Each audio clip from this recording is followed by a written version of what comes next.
Hi, I'm Drex, and this is Introduction to Poi Spinning from Spinballs. In this video, we're going to cover your first two wall plane moves, the butterfly and its close cousin, thread the needle. Butterflies are performed by having the two pois spin in together opposite in wall plane, and they're usually the first trick in wall plane that a spinner learns. We're going to start off learning this trick by not involving the poi at all.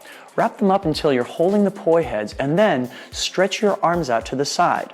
Now bring them both up above your head before crossing them over each other and pointing them down towards the ground before opening back up to the position that we started in. You can think of this as having your hands in together opposite, like they themselves are a set of poi with your handles at your shoulders. You should find that as you do this exercise, your hands are performing overlapping circles nearly flat against your chest. Typically, as your arms cross over the middle, you'll find that your dominant one comes down on top. Now release one coil of the tether and perform this exercise again. You may find that you have to change the speed with which your arms move in order to perform this move in a more stable fashion. Once you can perform 10 circles in a row like this, release an additional coil of the tether and work to perform 10 circles in a row. Release the poi to full length if they're not already, and again, work to perform 10 circles in a row. Now work to create smaller circles with your arms, first spinning from your elbows, then from your wrists, and then from your hands. Ideally, you should be able to perform this move with your hands touching. Now here are a few things to watch out for as you learn this move. First, it should be said to the men out there that you will injure yourselves in a very uncomfortable way. It's not a question of if, but when. Take a fiver and work at it again. Second, you may find yourself tangling the poi at the top or bottom of this trick. The root cause of this is a lack of separation between the poi planes. It may not seem like it, but at the top of this trick, your dominant hand should be tilting the poi plane slightly back at you, so that on top, it's closer to you than the other hand's poi plane, and on bottom, it's farther away from you than that other hand's poi plane. You can practice this by spinning one poi in your dominant hand and working to tilt the plane back and forth until you feel more or less in control of it. Don't worry, even though the poi plane on this hand isn't perfectly straight, your audience is none the wiser. Also, don't forget to learn this trick going the other direction so the poi are coming up through the middle rather than down through the middle. Thread the needles are very similar to butterflies, but switch which hand is on top every repetition of the move. Again, you're going to want to start by shortening up your poi and performing large circles in together opposite with your full arms.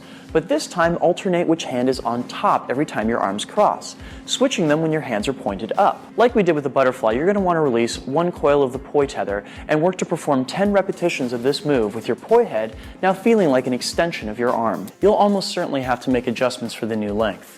If you find that the poi are going slack as they go up and over, it means your hands are not moving fast enough.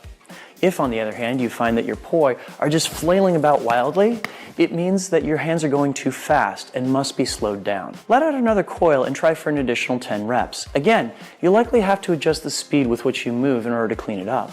Release the poi to full length and again work to perform this move with smaller and smaller circles from your hands, switching from rotating at the shoulders to the elbows to the wrists. If you can perform this move at the wrists, congratulations, you're performing a thread the needle. Frequently, this move is performed such that the hands and wrists remain in contact with each other and do not separate as the trick is performed. It's not unusual for people to find themselves tangling or slamming the poi together at the top or bottom of this pattern. This is usually the result of not creating enough clearance for the poi to slide past each other across the top. Whichever hand is on top at any given moment should be several inches closer to your body than the hand that's on bottom. You really can't overdo this. It's also helpful to bear in mind that you're switching the forward hand when the poi are out to the sides, so that by the time they're pointing up, they should already have plenty of clearance. Again, learn this trick in both forwards as well as reverse.